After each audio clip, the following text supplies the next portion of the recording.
I have a lot of really cool friends who do a lot of really cool things. I wanted to make it a goal to sit down with these friends and spend about 15 minutes or so getting to know them better and find out about their past, present, and their future. The result is this show. My name is Grant Baciocco, and this is 15 Minutes With. Peggy Etra is an actress, an improviser, a photographer, a puppeteer. Peggy, thank you so much for coming on the show today. Grant, it is an honor. I'm really very, very grateful to be here, so thank you. Well, I am excited to talk to you because you are very creative, and you are someone who I enjoy performing with on stage and puppeteering with.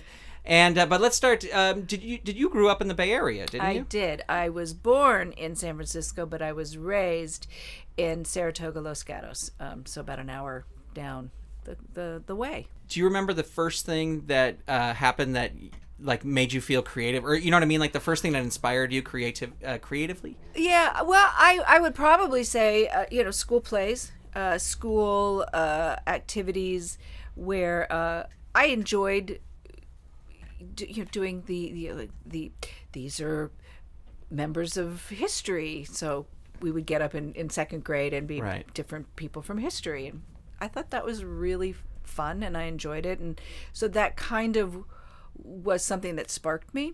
Mm-hmm. But I didn't come from necessarily a performing arts school.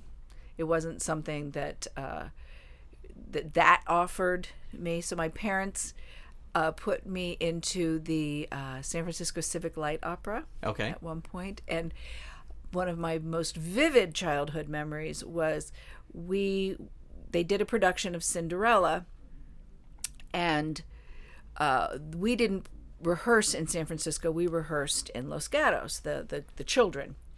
So when it came time to actually perform the show, we went up to San Francisco, and I remember being on stage at the Civic Light Opera, and Prince Charming came out on a white horse, and it's like all choreography went out of my head.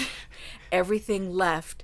And I just remember standing on stage, staring up at a horse, a live horse on stage, and just stood there. And I remember at some point somebody pulled me aside, and the audience was laughing hysterically. I didn't know they were laughing at me. Yeah. I was like, nobody said there's going to be a horse on stage. This is amazing. Yeah. So, but I liked the sound of the laughter. So right. And was anybody in your family creative? They did community theater, or my father was very funny. He was a funny guy and enjoyed telling stories, and so I found that to be as an observer. I went, oh, it's good to be entertaining. Yeah. People respond to that. So I don't know if they quite knew what to do with me. But by the time in high school, then there was a theater department. So then there was a place to put my energies. And so you did plays in high school as well? Did plays in high school all the way through, which I really I just loved. I love being part of a team. A cast is a team. I love the rehearsal process. I love that you become a family, as it were. And so when I graduated high school, then I went up to San Francisco State and became a theater major. I was there 2 years and left and went to Santa Maria, which is in Central California, to a conservatory, the Pacific Conservatory of the Performing Arts.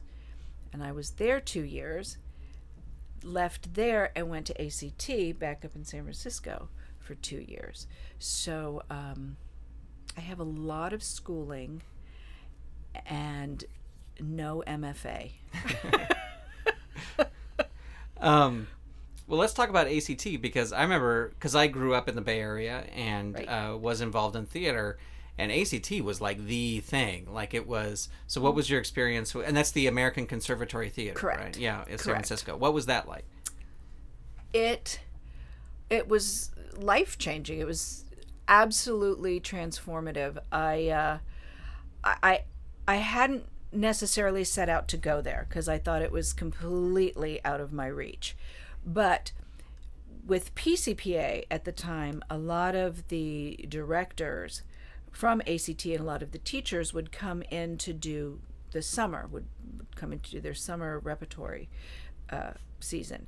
So I was taking classes all year, doing theater all year, and then would stay for the summer to do the summer repertory. And so I met all those directors and so forth from ACT. And after I left PCPA, I didn't go directly to ACT. I came back to San Jose area, Saratoga, and but I would go up to ACT to see my friends and my teachers. So I had gone up to see the opening night of a play, and to see one of my teachers in it, and he said, "Oh, you should come backstage. There's a party backstage. So after the show, come backstage." Okay, so I did, and it was like old home week. I saw everybody that I knew. So I went up to the director of the school at the time. His name is Alan Fletcher. And he's like, "Oh, hi, how are you? What are you doing?"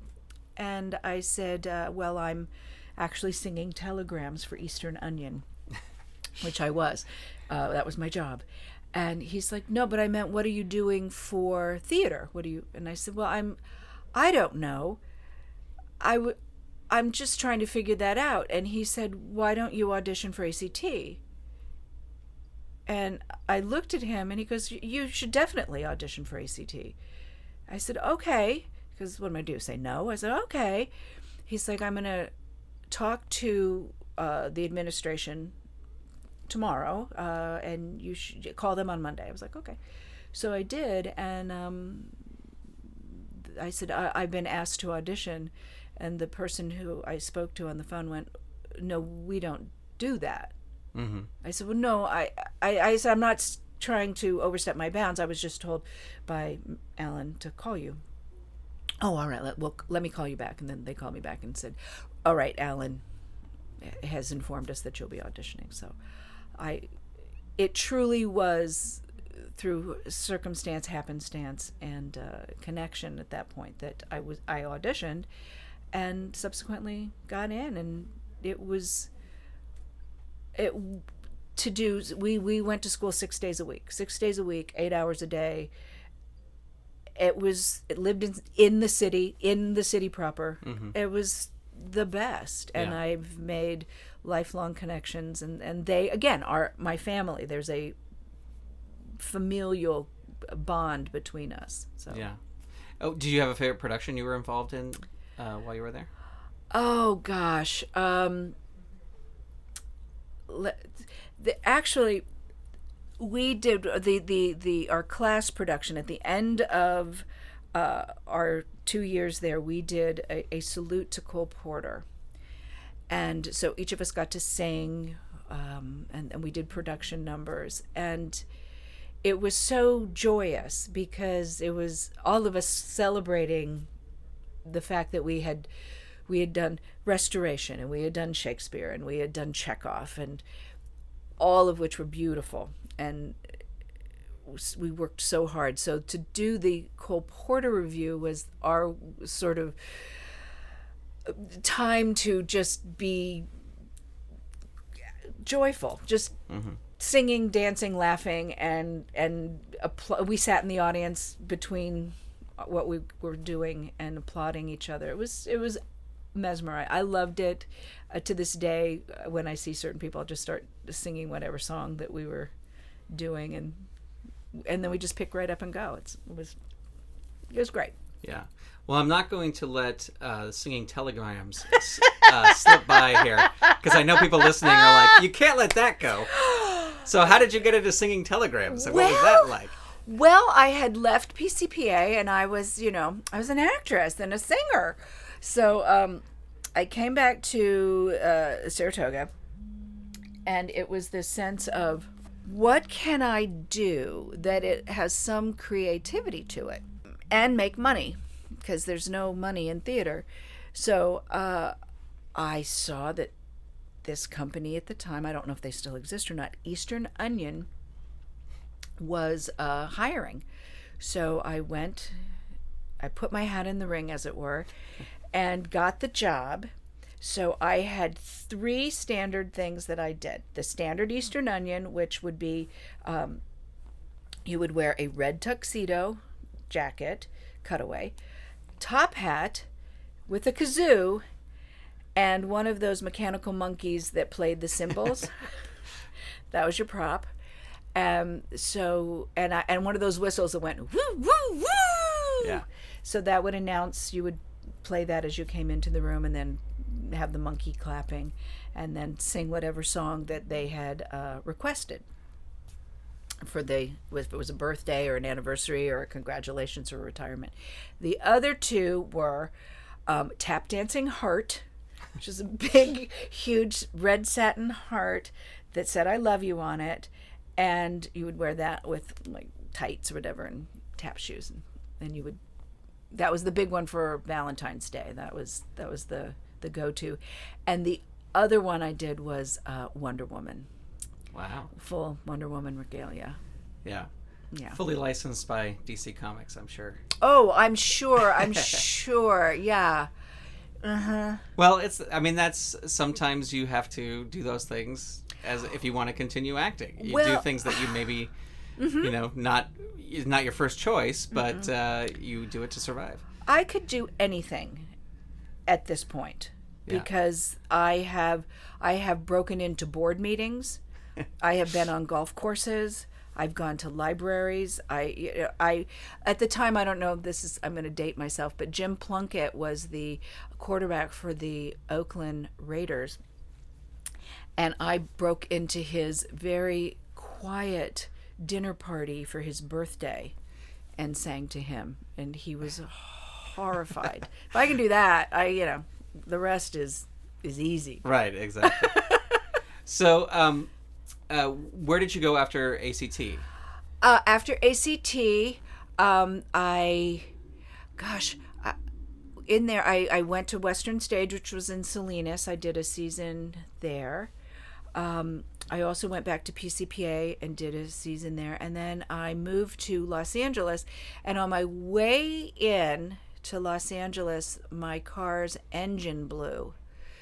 So I needed to put an engine in my car, which I was still paying on. So I came to Los Angeles like I was ready to take the town by storm, and ended up working 7 days a week, teaching aerobics and working as a waitress in order to cover my monthly, and felt like I had gotten really far. That was like I could see that the career path was moving away from me. But a friend of mine moved down from San Francisco, and she said, "I'm involved with this group called the Groundlings. You should come see it." So I think about a year and a half after I had moved to Los Angeles, I went to see the Groundlings, and physically felt the chemistry in me change as I sat in that audience and went, that's what I want to do. That's what I'm supposed to be doing. And so I started class there.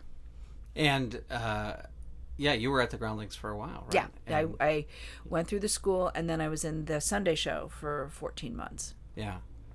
And that was transformative. It was like taking everything I had learned up to that point, including the Eastern Onion stuff, and saying, I got this. I know what a stage. I know staging. Yeah. I know how to find my light. I know how to sing. I know that the mechanics on that level. Now adding the improv skill, people. And I'm sure they've said to you, "How can you do that? How can you just get up there and make stuff up? It's so scary." And to me, that's when I'm most comfortable. Yeah. Well, I have found, and you can tell me if you agree with this, but it's like I did stand-up for years, and then when I took improv, people said, "Oh my gosh, your stand-up has become so much better." And I think it's because with improv, you become relaxed on stage because you're like, you talked about, I did the singing telegram, I can handle it, go into any situation. But when you do improv, you can really handle any situation. It doesn't matter. It's so true. And and I will do a callback because you and I did a thing. We were taking a shower. Not the puppets. Our Wait a puppets. minute. Whoa! Hold on. Wait a hold. It's a family show. But our puppets, at the top. What are these two puppets doing? They're taking a shower. So we were showering, and there was a moment where, because when you do puppet improv, you don't make eye contact. Right. But there was an agreement that physically took place below frame. Like lights hadn't even come up. It was like they're taking a shower. So we could see in the monitor that our puppets were taking a shower. But there was this physical agreement between you and I.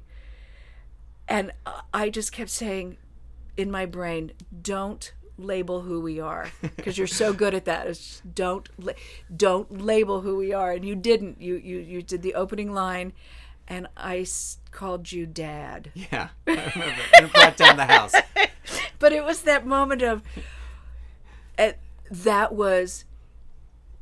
those are the moments I live for. Yeah. I go there, right there. And then the rest of it just became this magical, hilarious, wonderful thing that the joy lives in my heart. And I go, that's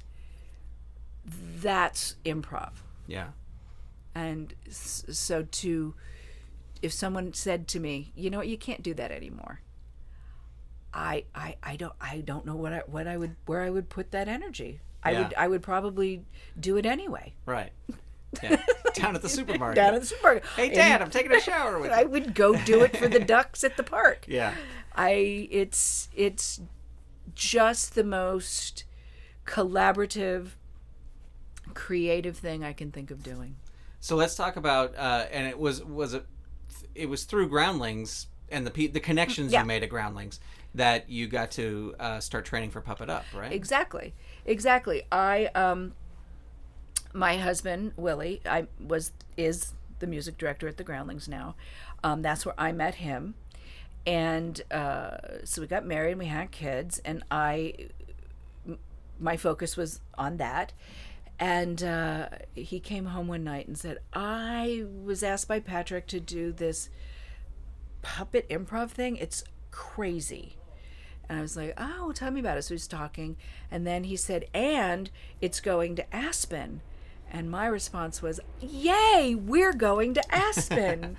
And he said, no, just me. And I said, oh, no, honey, we're all going to Aspen. And he's okay. So we went. And I had seen Patrick periodically over the years, but not on a consistent basis. This is Patrick Bristow. Patrick Bristow. Just so we know who we're talking about. And so when I brought the children, and we get to the condominium where everyone was staying, and what struck me immediately is how nice everyone was being to my children. So immediately I fell in love with these people. So I spent the weekend with the people from Puppet Up and with Patrick, and just having the greatest time. Like, oh my gosh, and riffing, and it was just socially connecting, and it was wonderful. And then we got snowed in Denver at the airport, and Patrick approached me and said, we would like to offer you puppet classes if you're interested. We're going to start puppet classes. And I don't think he actually finished the sentence before yes, please. And so it began, and here's the lesson I've learned from it, is when someone says to you or a collective to another person, what do you want to be? Where do you want to be in 10 years? That's a slippery slope, because if you had asked me 10 years ago, where do you want to be in 10 years? What we do, Puppet Up, this puppet improv, didn't exist. Yeah. So how could I have known that's what I wanted to do? So I will say, what is it I want to, I want to be creative, I want to be happy, and I want to be surrounded by kind and funny people. Yeah. The rest, I can't put a pin in, because it whatever it is, it might not exist in the moment we're recording this. Right. And you have been fortunate, as have I, to get to go to a lot of amazing places with Puppet Up. Yeah. And you and I always say at the end of every show, we always go like 10 more. We want 10 more shows. Yep. But do you feel the same way now? Because you've also done puppetry for film or television and things like that, and web stuff and all that good stuff. I wonder if you feel the same way, because I come from a theater background as well. That Puppet Up is almost more fun because we have that theater background. Yeah. And not that performing for movies and television is not fun, but doing puppetry live in front of that audience for that show is just, there's nothing like it. There's nothing. There's truly nothing that comes close, because when you do the Puppet Up show, you are using every aspect of your brain. And that there's no stopping and editing. In a television show or a film, if something happens, okay, cut, we're going to go back, or now we're going to turn the camera around, we're going to shoot it from a different angle, everything gets reset. When you're doing Puppet Up, it's the visual I have in my head is, at the start of the show, it's the roller coaster car going up to the top. So we start chunk, chunk, chunk, chunk, chunk. And when we get to the very top, and the front car is just hanging over that first drop, and we say, Puppet Up, it's that roller coaster starts, and it doesn't stop until the very last note of the show. You're on it. You can't go, oh, wait, stop the roller coaster. Stop it. I need to regroup. You're on the ride. Yeah. So you can choose to enjoy it, or you can choose to be terrified of it. And I just love it. Yeah. Well, we're going to start to wrap up here, but I did want to ask you briefly, because I know kind of maybe one of your more, I mean, you do talk about it, but I know a hobby of yours is photography. Yes. So can you talk about your passion for photography? It's come to me recently. I was like in the last 7 years or so. I am fortunate enough to live near the beach, and when I was raising my kids, to get everybody to the beach just seemed to be Herculean, so I didn't go.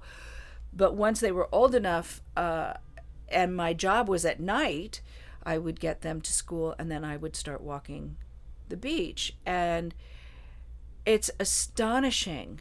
It's really quite transformative how much the beach changes day to day. And I live near jetties, so there are tide pools. And so I just started taking pictures just to remind myself of what I'd seen, because it's almost meditative. You'd be out there walking, you'd come back and go, what did I see? Did I see dolphin today? Did I see this?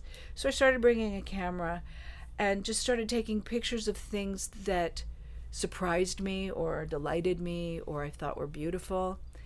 And they say that if you do anything 10,000 times, that then you become not an expert, but you develop an eye, you develop your point of view on something. And I have taken well over 10,000 pictures, and I now know what I'm not necessarily looking for, but open to. So it's like, oh, I know if it's a low tide, that if I go to this area, more than likely I'm going to see X, Y, or Z. And so I take pictures not only to share with other people, to say that this is out there and it's accessible, but also to remind myself of what a beautiful environment and what beautiful world we live in. Yeah. And it makes me a better person.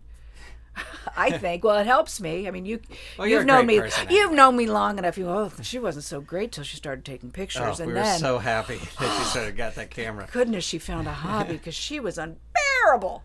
Well, if people wanted to find out more about you, where can they go online to check you out?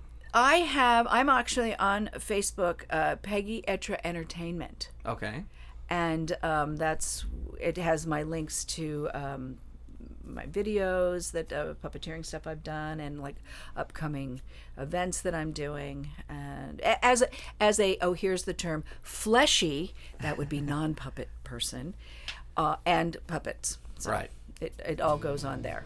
Well, Peggy, thank you so much for talking to me today. I really appreciate it. Oh, Grant, this is a joy for me, and I just adore you, and thank you for having me. My pleasure. Peggy Etra, as you just heard, is an actress, puppeteer, and improviser, and it was a bunch of fun talking to her on this episode of 15 Minutes With. If you'd like to find out more about Peggy, visit facebook.com/Peggy Etra Entertainment. 15 Minutes With on the GrantCast is a production of Saturday Morning Media, and it's made possible in part by Saturday Morning Media's Patreon patrons who've gone to patreon.com/Saturday Morning Media and set up a monthly donation for as little as $1 a month. Huge thanks to Shay Stewart, Mer Lafferty, Jeff Peterson, Dale Gadania, Stephen Staver, Jackie Klimo, Melissa Crawford, Chuck, Matthew Wayne Selznick, Dave Slusher of the Evil Genius Chronicles, Mike Coughlin, Dorothy Baciocco, John D., Kathy Crawford, Brian Greer, Carrie Whitney, Chuck Tomasi, Chris Foster, Stephen Ing, Clinton of ComedyForecast.com, Vicky DeVries, Mike Wabshall, and Twitter user Butzinggear, aka Wildcat. If you'd like to support this show and the other fun content from Saturday Morning Media, become a patron. Head on over to patreon.com, that's patreon.com/Saturday Morning Media, and set up your donation today. Or you can tell a friend about the show or leave us a review on iTunes. If you have feedback for the show, you can send it directly to me at grant@throwingtoasters.com or get in touch via Twitter, where my username is ToasterBoy. Thank you so much for tuning in. We'll be back in 1 week with a brand new interview. The GrantCast is copyright 2016 Saturday Morning Media, Grant Baciocco, executive producer. All rights reserved. www.saturdaymorningmedia.com.